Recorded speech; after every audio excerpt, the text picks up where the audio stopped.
Já. Svo ein svona freka djúp, þú veist, hvað erfiðast það sem að þú hefur gengið í gegnum? Manstu eftir ykkur svona atviki sem að Já, sko, þetta er góð spurning, sko. Þú veist, allir að sé ekki alltaf, það er að missa foreldri, sko. Já. Kannski er það svona hluturinn sem hefur haft mestu áhrif á mig til langs tíma. Já, ég trúi því. En svo á ég líka annan atburð þar sem ég ég var að vitna flugslýsi.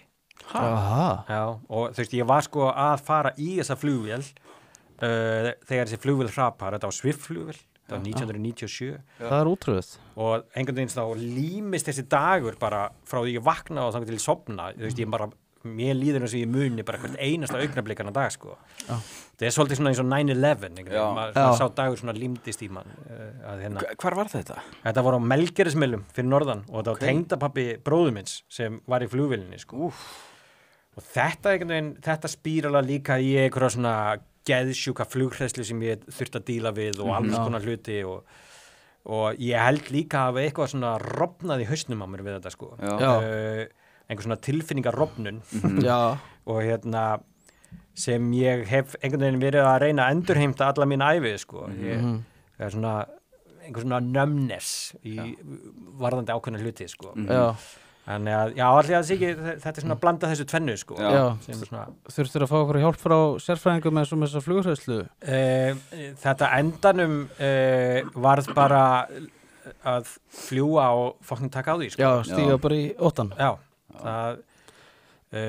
og það var sko út af því á þeim tíma þá þekktist ekki mjög mikið að einhver svona áfallahjálp og eitthvað þannig. Akkurat. En það er bara mörgum ára seinna það sem maður fer til sálfræðings og maður fer svona að reyna að átta sig á. Svo er líka þetta annað mjög fyndið, ég var eins og í hljómsveit, ég var í þungararsljómsveit þegar ég var 19 ára og við fórum í eina ferð til New York eftir fyrstu Airways-hátíðina 99. Og þessi ferð hún fer til andskotans, þessi ferð. Það fer allt úrskeiðis sem getur farið úrskeiðis í þessari ferð. Það er svolítið. Já, og þetta er bara svona, þetta er alveg, ég oft sest niður, ég er með þess að senda á strákanal, á ég að skrifa handrit upp úr þessu. Þetta er bara komíst. Þetta er komíst eftir á, þetta var mjög dramatíst á þeim tíma, sko. Bandið splundrast og umbóðsmaðurinn okkar fjall og ég veit ekki hvað gerist ekki í þessari ferð, sko. Við tókum þennan fræga sex, drugs and rock'n'roll part bara út á 2 vikum. En sko eftir á að hyggja þá hafði þetta miklu meiri áhrif inn í allt kreatífa ferlið mitt og því að í öllum bíómyndunum fer alltaf einhver erlendis og fokkast upp. Og ég fattaði ekki fyrir ég á búið með 3. myndinu bara já, þetta er þema hjá mér. Þetta er örugglega út af þessari helvítis tóima sem ég fór. Hvor sitt í þér? Ég tengi svolítið við þetta, að fara alltaf erlendis og allt fókast upp. Já.